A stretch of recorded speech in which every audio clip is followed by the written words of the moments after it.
God was reconciling the world to himself in Christ and entrusting to us the message of reconciliation.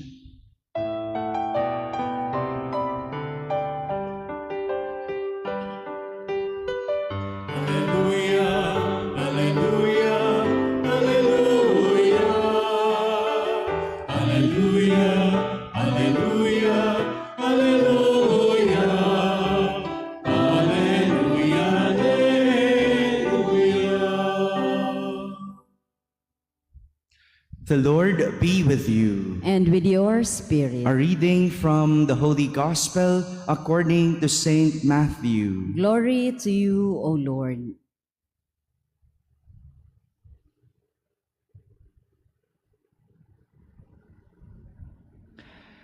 After entering a boat, Jesus made the crossing and came into his own town. And there, people brought to him a paralytic lying on a stretcher.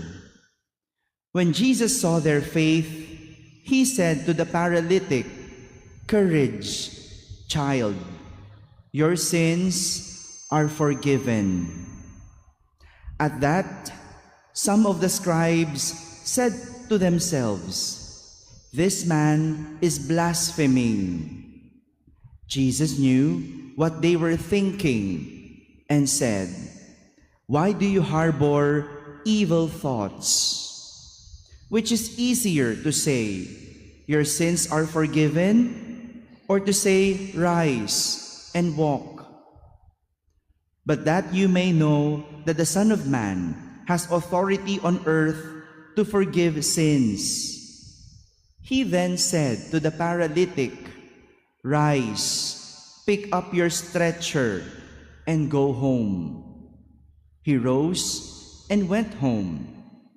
When the crowds saw this, they were struck with awe and glorified God who had given such authority to men. My friends, the Gospel of the Lord. Praise to you, Lord Jesus Christ. Good morning, my dear brothers and sisters.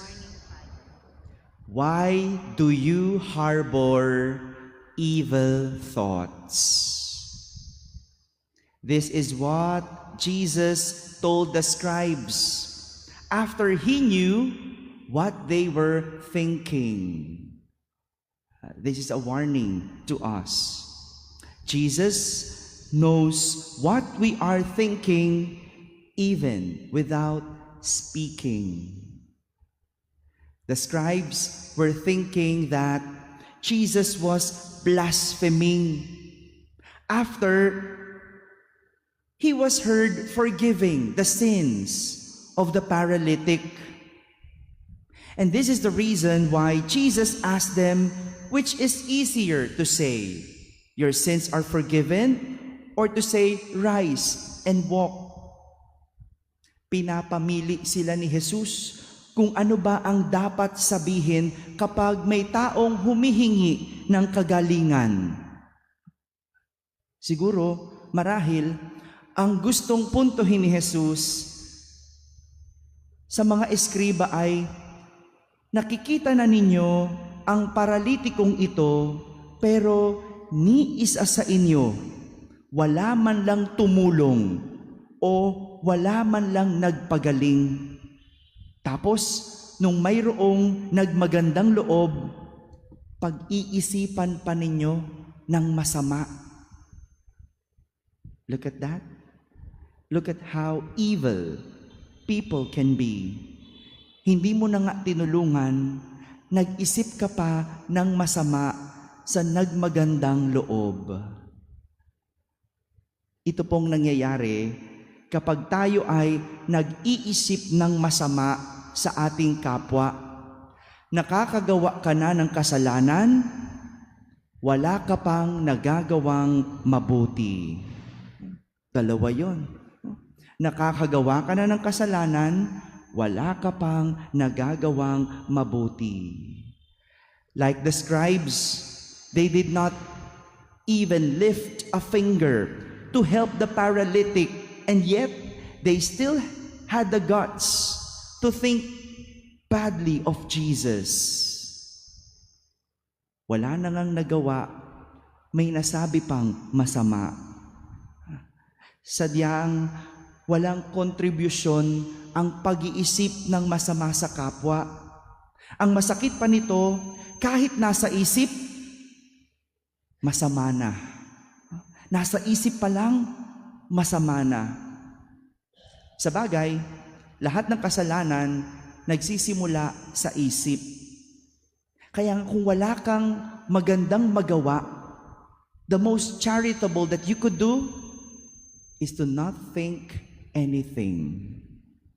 Kung wala kang mabuting magagawa, wala kang masasabing mabuti, not to think anything. That's the least contribution and charity that you could do. You know, nowadays, harboring evil thoughts come in many forms and in different forms. Yung pag-iisip ng masama, nag-evolve na. Nowadays, it could be being judgmental. Yung kapag hindi naman mo alam ang buong pangyayari, pero meron ka pa ring conclusion at masamang iniisip, that's evil. One more thing, the most common among group of people is gossip. Yan. Kapag nag-umpo ka na at nagtingin-tinginan na at sinabi na ang magic word na, eto na nga, atin-atin lang ito ha. Yan ang makabagong kaisipang masama. Isa pang halimbawa ng evil thoughts ay yung tamang hinala, no? Yung suspicion, yung masamang hinala, lalo na kung wala ka namang pruweba o patunay sa iyong hinala. And lastly, the culture of bashing nowadays. If you look at the social media nowadays, ang dami-daming masasamang naiisip at nasasabi ng tao sa bawat isa. Why do we harbor evil thoughts? This is a good question of Jesus to reflect on. My dear brothers and sisters, remember this. What we put in our thoughts will eventually produce results. What we put in our thoughts will eventually produce results. Good thoughts find opportunities, while evil thoughts find faults. Amen.